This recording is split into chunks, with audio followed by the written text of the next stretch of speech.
6:38 en el territorio continental ecuatoriano, buscando la verdad en la revista de opinión Democracia. Queremos saludar a un reconocido estratega de la comunicación, de la política, Pipo Lazo, quien fuera secretario de comunicación de la Presidencia de la República en este gobierno. Él prepara una intervención este sábado en Medellín sobre temas muy sugestivos, no solo de la comunicación, sino lo que ocurre en el continente, lo que ocurre en América Latina. Por un lado, este proceso de autoritarismo que ha habido durante los últimos tiempos, y también cómo construir un espacio de pensamiento político en el continente para renovar, para replantear principios y valores y de ese modo rescatar y fortalecer a la democracia. Saludamos a Pipo Lazo, entendemos que se encuentra ya en Medellín, y cuéntenos este evento para pasar revista de estos temas. Buen día, Pipo. Buen día, Miguel, muchas gracias por el espacio. Sí, estoy ya en Medellín y para participar mañana en el Foro Colombia Libre, convocado por una importante cantidad de líderes políticos, activistas y ciudadanos colombianos preocupados del avance del modelo autoritario que el gobierno del presidente Petro intenta imponer. Como tú mencionas bien, son dos tareas las que quiere afrontar mañana el foro. La primera es a enviarle un mensaje claro al presidente para decirle que las reformas y los cambios, que son siempre bienvenidos, porque, por supuesto, él como presidente elegido con la mayoría del voto de los colombianos, tiene todo el derecho a plantear reformas y cambios sociales para una mejor vida de los colombianos, pero eso debe hacerse en democracia, es decir, respetando la libertad de expresión, respetando el disenso y construyendo acuerdos. Y ese es el primer objetivo. Y el segundo es el objetivo de empezar a repensar la democracia, empezar a replantear principios y valores, a actualizar varios de esos principios y valores a los nuevos tiempos, a los nuevos formatos de comunicación, a todos los cambios que ha sufrido la interacción y la comunicación humana en los últimos tiempos con las redes sociales y con todas las tecnologías que ahora nos hacen pues tener una comunicación más bien horizontal, y esto requiere un replanteo de muchos conceptos para que la democracia vuelva a penetrar, a ser atractiva para las nuevas generaciones, y de ese modo frenar este avance del populismo y del autoritarismo que viene dándose en nuestra región, Miguel. Pipo, por los convocantes, vemos ahí personajes muy representativos. Uno de ellos, para citar entre otros, Diego Molano Aponte, que fuera ministro de Defensa de Colombia. ¿Van a ser los partícipes de este evento? Sí, señor. Diego es uno de los panelistas. El foro tiene un formato en el que yo voy a iniciar el foro en la mañana, primera hora, aproximadamente 8:15, 8:30 de la mañana será mi conferencia inicial, en donde voy a poner un poco estos elementos en la agenda, y luego va a haber una serie de paneles en donde participan personajes importantísimos de la política colombiana, ¿no? Ahí están María Fernanda Cabal, Paloma Valencia, Diego Molano, que tú has mencionado, Enrique Gómez, que dirige el Movimiento Salvación Nacional. Están varios de los precandidatos a la alcaldía de Medellín. Tú sabes que acá hay elecciones seccionales en octubre de este año, y allí están Juan Camilo Restrepo, Andrés Felipe Rodríguez, que van a ser precandidatos, que quieren ser candidatos a la alcaldía de Medellín. En fin, un conjunto de personajes muy importantes que son los panelistas y quienes van a debatir y a formular todos estos principios y conceptos que queremos discutir y avanzar. ¿Qué es lo que más preocupa en Colombia hoy con el gobierno de Petro? Porque de alguna manera hemos escuchado, hemos leído, ha habido desconcierto, incluso frente a la política de combate a las drogas, y la relación con los Estados Unidos, a diferencia del Ecuador.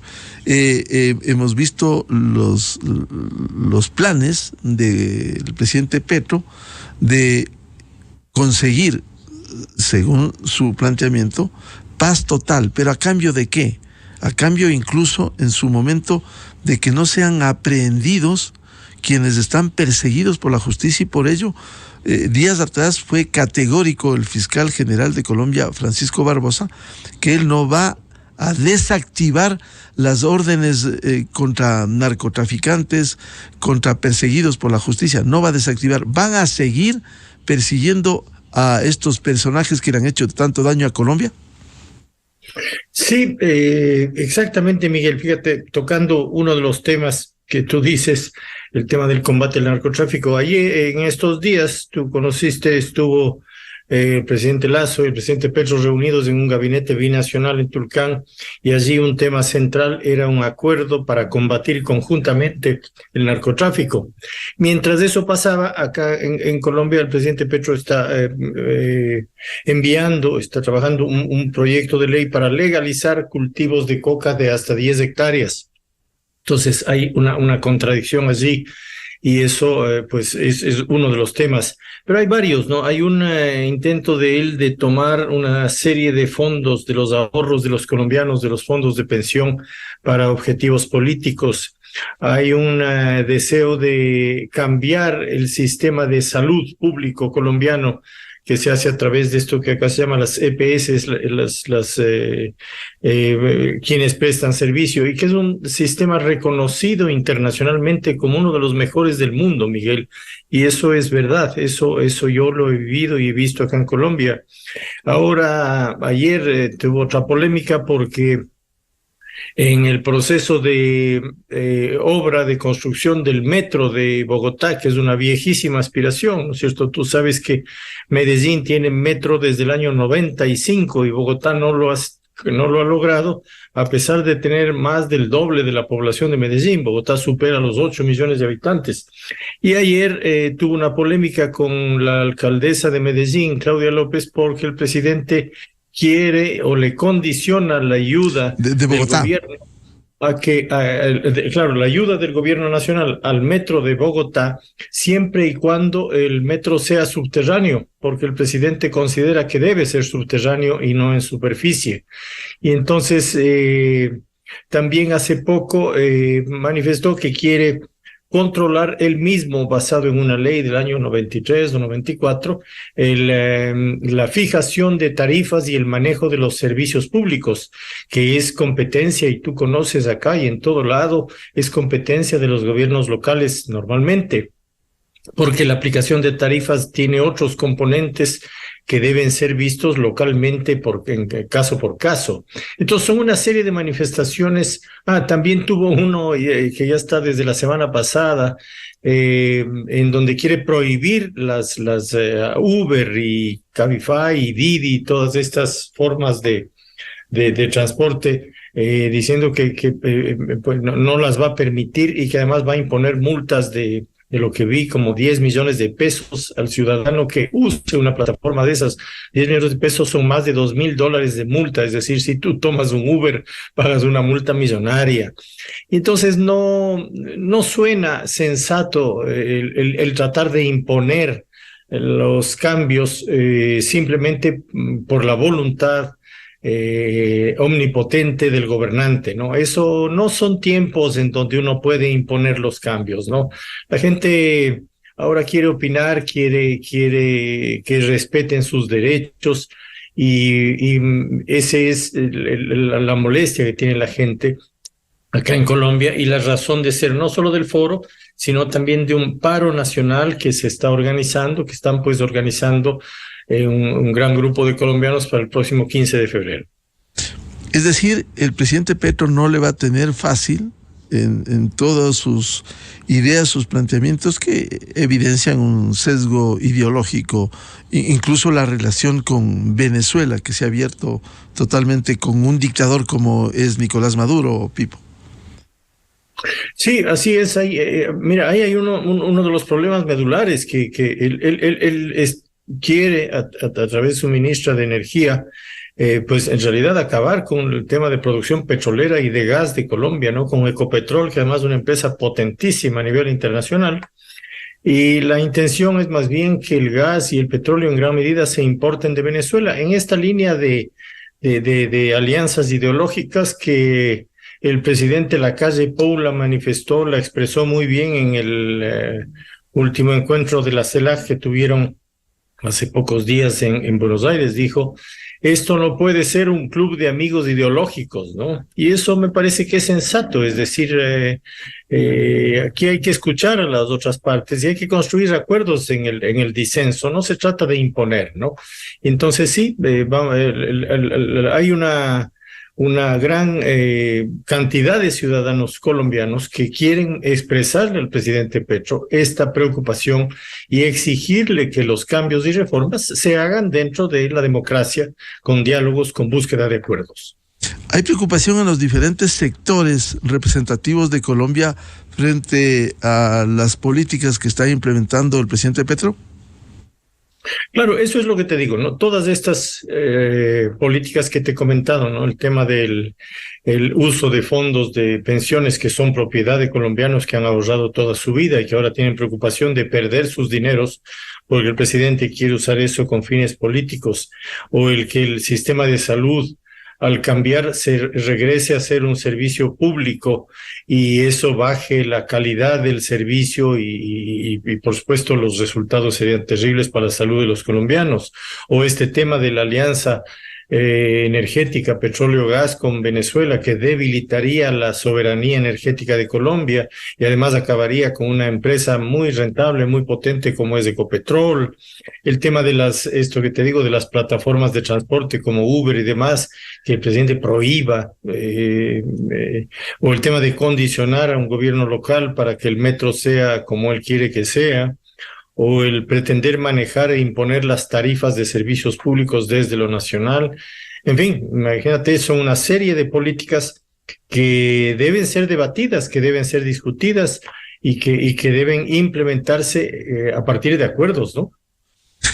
En ese sentido, ¿cómo está el ambiente en Colombia para afrontar estos desafíos, analizarlos y organizarse frente a estas políticas que implementa el mandatario colombiano? Pero ahí hay un elemento que a mí me parece muy lindo y muy respetable, ¿no? Yo, entre las cosas que voy a comentar mañana, está el gran error que fue el que los liderazgos políticos y de medios y en fin, de todo lo que llamamos el círculo rojo, es decir, todos los liderazgos en Ecuador no tuvieron esa oportunidad y dejaron crecer al tema al correísmo, ¿no? Yo recuerdo en el año 2006 una reunión que tuvimos un buen grupo de gente de medios en Telesucesos con José Najas y Fernando y un grupo grande de periodistas, y en donde conversábamos, y yo ya en ese tiempo en que Correa había convocado a la constituyente, yo les expresaba el tema de que era necesario ir en una sola coalición, armar una gran lista. Yo les decía, tenemos que armar una lista que sea un verdadero Dream Team, es decir, que sea lo mejor que tengamos en candidatos, porque solo unidos vamos a poder enfrentar ese reto que era en ese momento. Yo recuerdo incluso que alguna gente se molestó profundamente conmigo cuando yo dije que el correísmo iba con esta lógica del partido único e iba a aplastar la libertad de expresión y tal. Me dijeron que yo de dónde saco, que cómo me imagino y tal. Y esa mezcla de ingenuidad con falta de olfato, creo yo, fue terrible porque hizo que el correísmo avance, gane su constituyente, cambie la constitución y nos deje con esa constitución un esquema normativo terrible que tú lo analizas todos los días, Miguel, y que lo sufres todos los días por ese sistema normativo que es exageradamente garantista, lleno de contradicciones y que permite la discrecionalidad.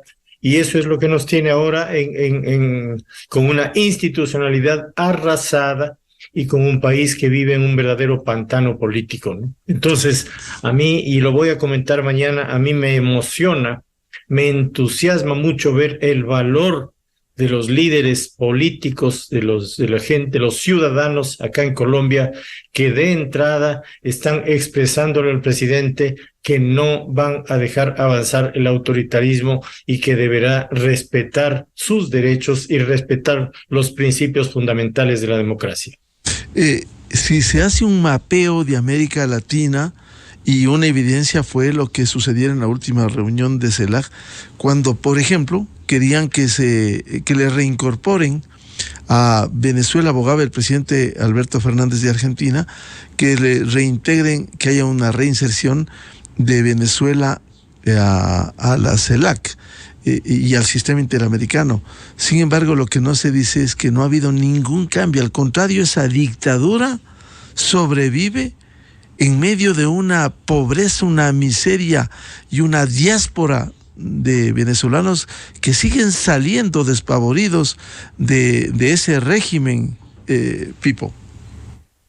Bueno, mira, como expresión de eso, hace unos días el dictador Maduro, bueno, el presidente, dijo que deberíamos aprender de nuestros hermanos mayores, dijo, ¿no? De Putin y Xi Jinping, es decir, él se refería a Vladimir Putin como uno de los hermanos mayores. Eso expresa claramente la visión, la vocación autoritaria, dictatorial que tiene este hombre, ¿no? Y eso es sorprendente ver cómo varios de los gobiernos de izquierda, como Alberto Fernández, como el presidente Petro, miran a otro lado y les parece muy bien y ellos siguen afirmando que son gobiernos democráticos y que no tienen, que está todo muy bien cuando hay represión. Tú sabes que ahora hay, el caso de Maduro tiene incluso ya demandas por crímenes de lesa humanidad, en fin, igual que el presidente Ortega en Nicaragua. Entonces, esto es lo que no debemos permitir y no hay que perderle el miedo, ¿no? Es decir, no, aquí no se trata ni de combatir con violencia, ni de polarizar,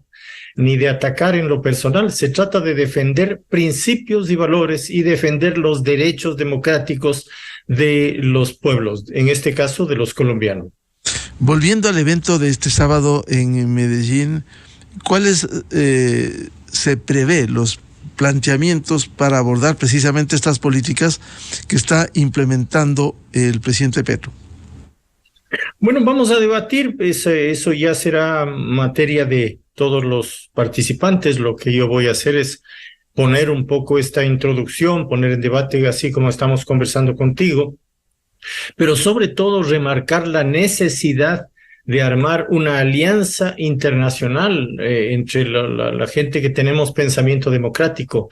Uno de los problemas que ha habido es que en el continente ha corrido una suerte de miedo de eso que yo llamo la mayoría silenciosa, de toda esa gente que quiere vivir en democracia, que quiere que se respeten sus derechos y que lo único que quiere es tener una mejor situación, tener trabajo y que sus hijos tengan un mejor futuro y que no le interesa estas imposiciones y estos autoritarismos porque sabe, además, que son nefastos, que al final generan estados obesos, generan exceso de gasto, despilfarro, corrupción, como lo han demostrado todos los gobiernos del socialismo siglo XXI que han estado en el continente, ¿no es cierto? Entonces, esto es lo que no queremos. Si hay que hacer cambios, sin duda, está muy bien las reformas, porque yo mismo, tú has visto que yo defiendo mucho la necesidad de combatir la pobreza y la desigualdad, que ese es el gran estigma latinoamericano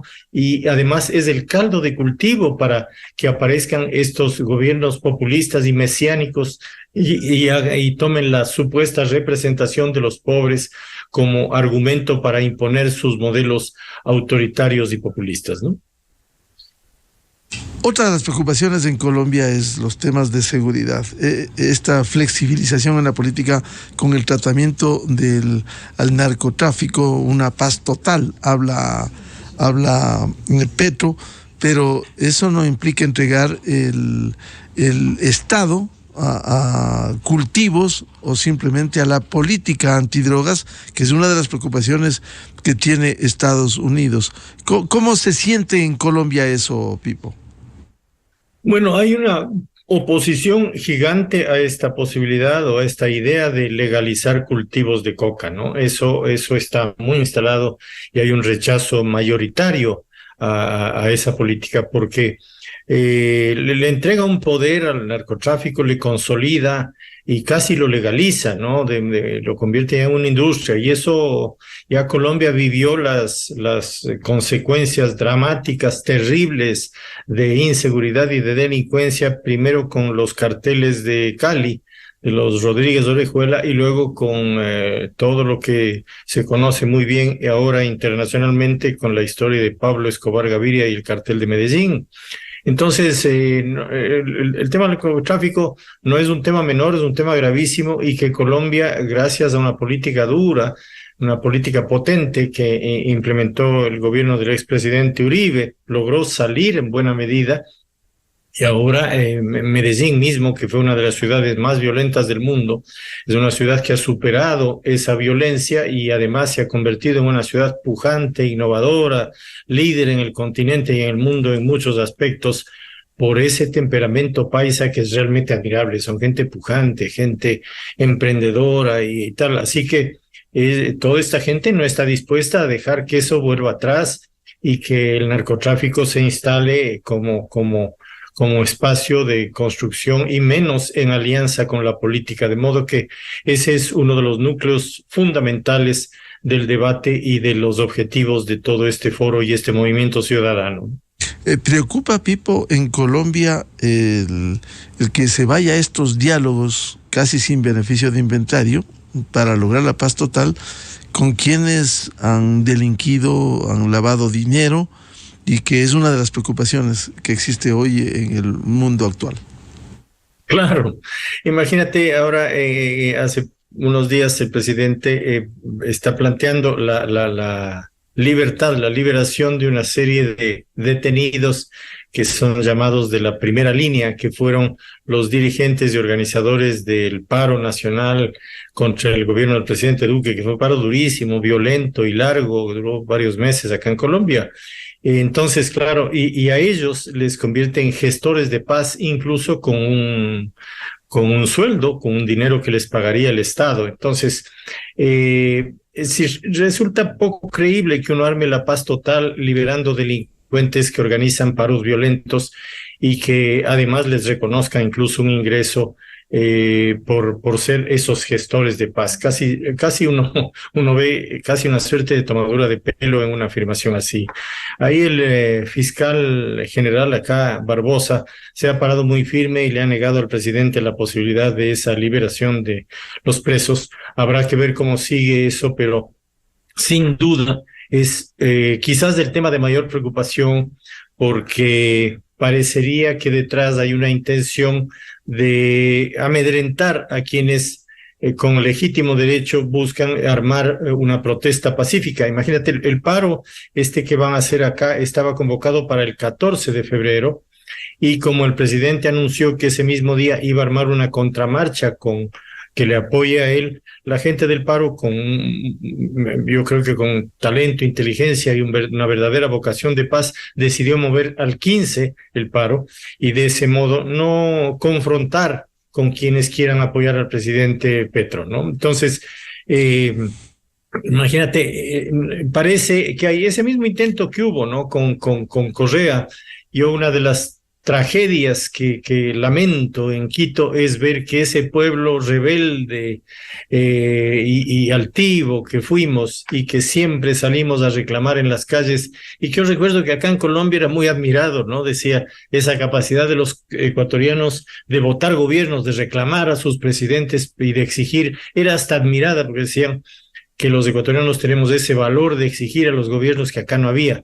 Pues bueno, ahora se invirtió y ahora los quiteños, sobre todo, que éramos los campeones en eso, somos una sociedad apagada, apática y indiferente con la política. El hecho de que nos guste la política no puede uno dejar hacer y dejar pasar lo que se ha hecho en Quito, intentar incluso destruir Quito.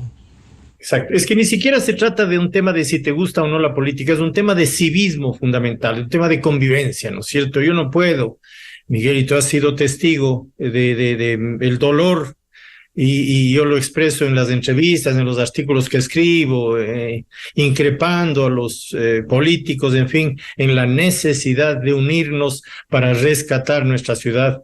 Y ahora, hace poco escribí un artículo con dolor, siendo que me parece que Quito se prepara a vivir otro capítulo triste, precisamente por esa falta de ciudadanía, por esa apatía que me parece terrible y lamentable y muy triste. Entonces, celebro acá que Colombia se exprese y defienda los valores democráticos, y estoy profundamente emocionado de estar acá, invitado a este foro y de ser parte de esto y de poder aportar con esa experiencia de haber vivido el correísmo 12 años, de haberlo sufrido y de conocer bastante bien sus estrategias y tácticas para todo lo que sea posible, de modo que acá en Colombia y en el continente la democracia se fortalezca como debe ser, porque es lo que es con todos sus defectos, es el mejor sistema de gobierno.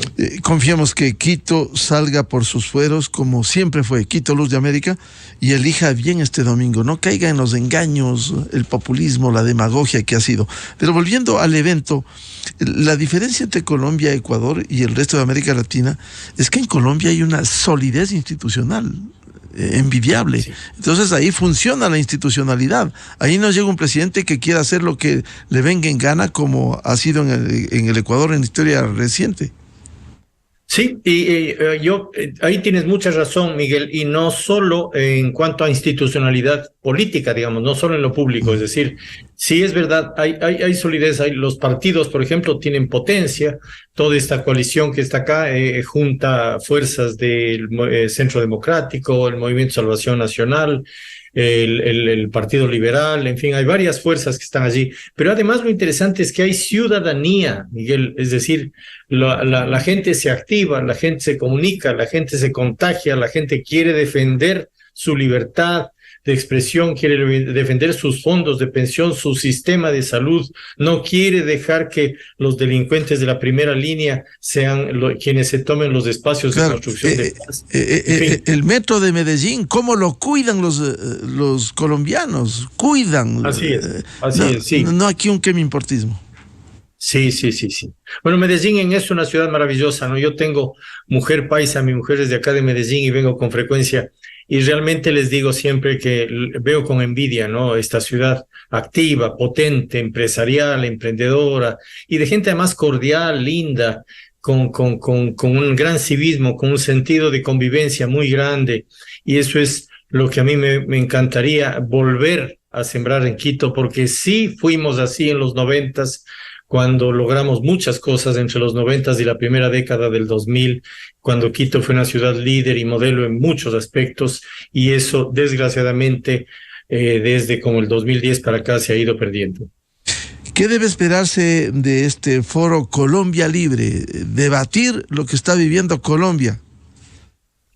Claro, son estos dos objetivos que yo te decía. El uno es un manifiesto claro, ¿no? Yo digo, es un grito de libertad que deberá resonar fuerte en el Palacio de Nariño.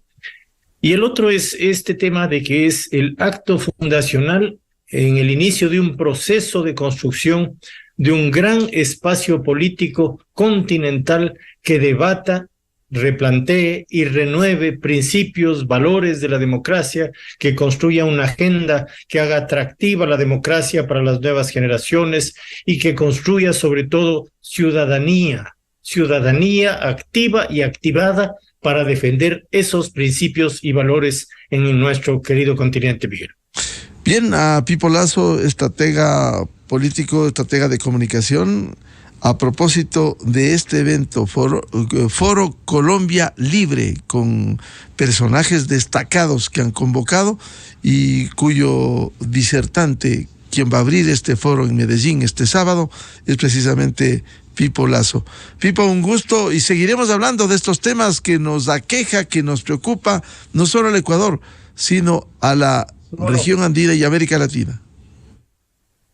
Cómo no, muchas gracias, Miguel, por el espacio y que tengas un muy buen día. Gracias, señor. Muy amable. Pipo Lazo en la revista de Opinión Democracia, buscando la verdad en la revista de Opinión Democracia. Vamos a una pausa publicitaria, 7-8 minutos en el territorio continental ecuatoriano, y luego tenemos previsto un diálogo a propósito del dictamen de la Corte Constitucional, que por 5 votos contra 4 cerró la puerta para que la Asamblea Nacional, esa mediocre Asamblea Nacional, le siga metiendo mano al país. No se trata de el gobierno de turno de hoy, de ayer o de mañana, que deje la Asamblea de meter mano en los temas tributarios. No puede. Esa es una atribución del Ejecutivo en el marco del ordenamiento jurídico, guste o no. Esa es la realidad. Y la Corte le ha dicho, basta Asamblea Nacional.